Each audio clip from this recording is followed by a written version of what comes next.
নমস্কার, আমি তরুণ ঘোষ। এই ভিডিওটার যেটা হেডলাইন দিয়েছি সেটা হচ্ছে বৈশ্বিক পরিস্থিতিতে শেখ হাসিনা দেশে ফেরার সম্ভাবনা উজ্জ্বল হচ্ছে। এবং বৈশ্বিক পরিস্থিতি কি সেটা যদি একটুখানি পরিষ্কার করে না বলি তাহলে পরে আপনাদের কাছে বিষয়টা পরিষ্কার হবে না, বোঝাতে পারবো না। আপনারা জানেন যে ইরান ইসরায়েল যুদ্ধ চলছে, তার মধ্যে আমেরিকা ঢুকে গেছে।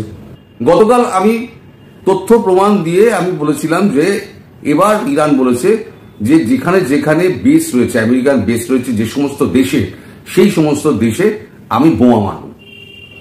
এইটা বলার পর তারপরে তো গতকাল রাত্রিবেলাতে, মানে আমাদের এখানে সময় তো অনেক তফাৎ, ওদের যে সময় সেই রাত্রিবেলাতে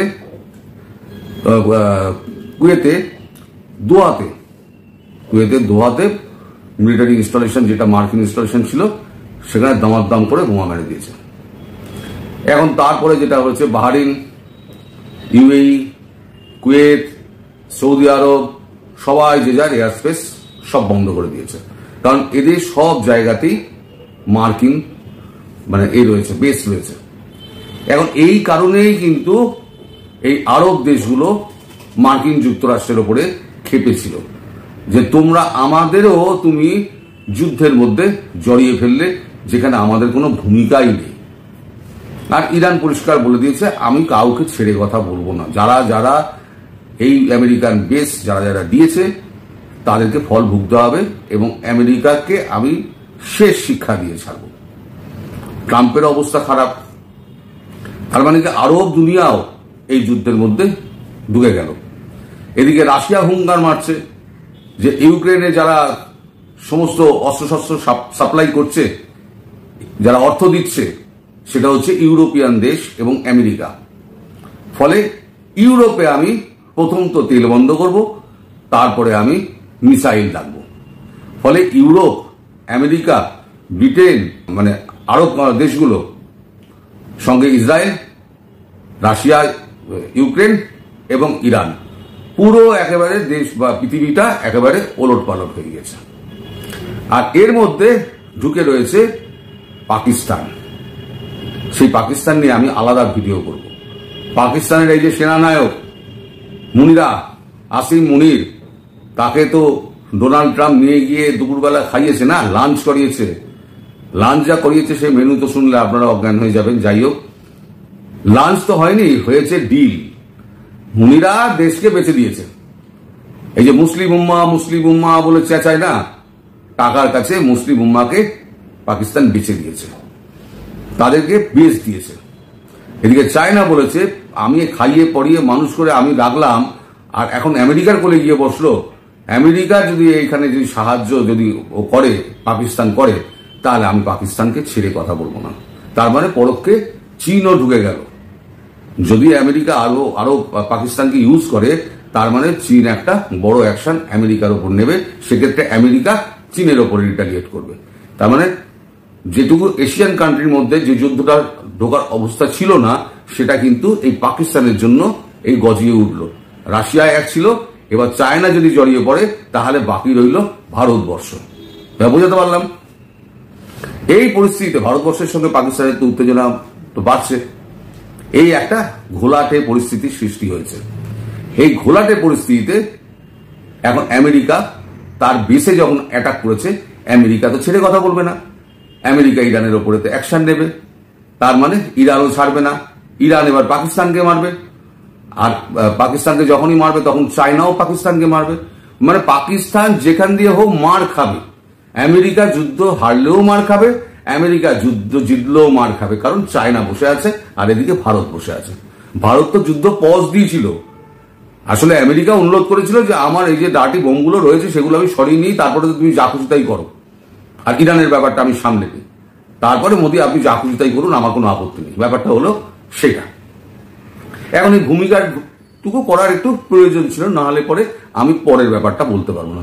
আচ্ছা, তার আগে একটু বলে দিই যে গতকালকে তো আমি বাংলাদেশ নিয়ে কোনো ভিডিও করিনি, আপনারা দেখেছেন। আমি সমগ্র পরিস্থিতি নিয়ে একটা ভিডিও করেছিলাম।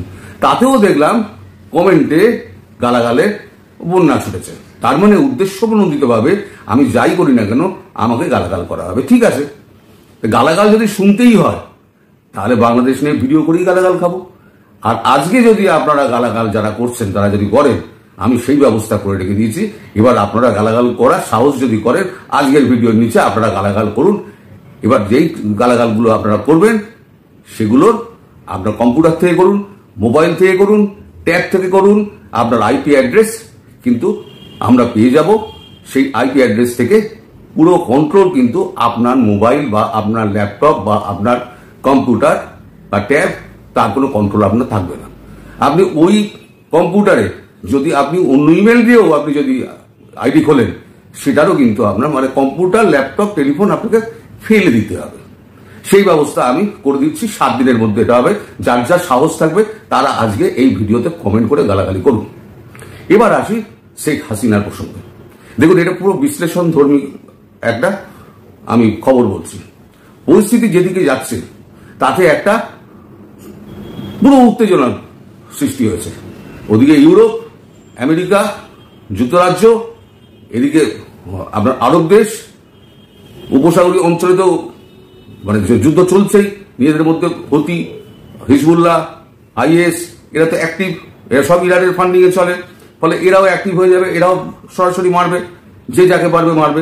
একটা কঠিন পরিস্থিতির সৃষ্টি হয়ে যাবে। তার মধ্যে যদি রাশিয়া এবং চায়না এরা যদি আবার ফুল দমে অ্যাক্টিভ হয়ে যায়, রাশিয়া যদি ইউরোপকে মারে আর চীন যদি পাকিস্তানকে মারে, বদলা নেওয়ার জন্য পাকিস্তানকে যদি গুঁড়িয়ে দেয়, তাহলে পরে কিন্তু একটা অস্থির পরিস্থিতি হবে। এই যে অস্থির পরিস্থিতি হবে না, এই অস্থির পরিস্থিতির মধ্যে একদম সোজাসুজি বাংলাদেশ একটা ছোট ভূখণ্ড। এই ভূখণ্ডের মধ্যে কোথায় কি হচ্ছে পৃথিবীর কিন্তু কারোর চোখ থাকবে না, কেউ দেখতে যাবে না। কোনো হিউম্যান রাইটস, কোনো এজেন্সি, সবার চোখ থাকবে এই বড় বিষয়টা নিয়ে। এই বড় বিষয়টা নিয়ে যখন চোখ থাকবে, সেই সময়তে ভারত হাত সাফাই করে বেরিয়ে গেলেও যেতে পারে।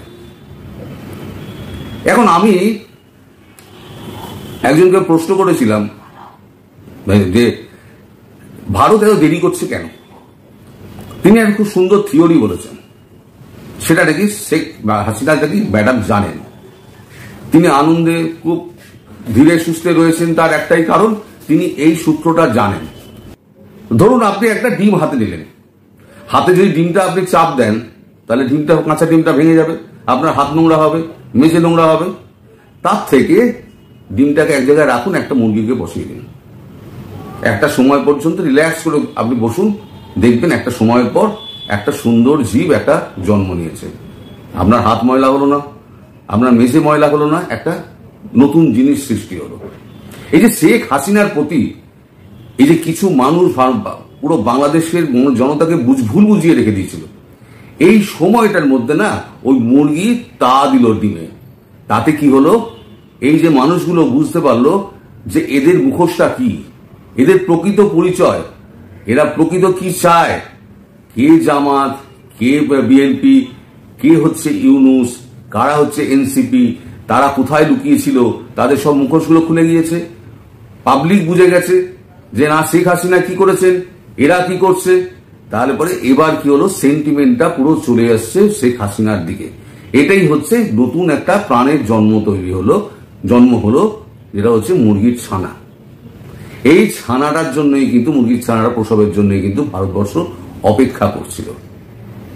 এখন মুরগির ছানা তৈরি হয়ে গেছে। মুরগির যে বাচ্চাটা, সেই বাচ্চাটা কিন্তু ডিম ফুটে বেরিয়ে গেছে। এইবারেতে বাচ্চাটাকে ধরা এবং ধরে তাকে মানুষ করা। ভারতবর্ষ এই জায়গায় দাঁড়িয়ে আছে। এবার কবে কি হবে আমি বলতে পারবো না। এটা কিন্তু আমি বললাম, এটা বিশ্লেষণ ধর্মী একটা। আমি বিভিন্ন লোকের সঙ্গে কথা বলেছি, বিশেষ করে আমাদের লেফটেন্যান্ট জেনারেল অজয় রায়নার সঙ্গে আমি কথা বলেছি, আমি এসএন সিন্ধুর সঙ্গে কথা বলেছি। কথা বলে তাদের সঙ্গে মতামত বিনিময় করে আমার যেটা মনে হয়েছে সেটা হচ্ছে এইটা, যে শেখ হাসিনার দেশে ফেরার সম্ভাবনা ক্রমশ উজ্জ্বল হচ্ছে। ভারতবর্ষ হাত সাফাই করে নীরবে বেরিয়ে যাবে, সারা পৃথিবী জানতেও পারবে না। আর ইউনুস, তাকে ঠিক সময় মতো ভারতবর্ষ বুঝে নেবে, সে কোথাও পালাতে পারবে না। এই যুদ্ধের পরিস্থিতিতে কোথাও পালাতে পারবে না। আর ভারত সেফ প্যাসেজ তাকে দেবে না।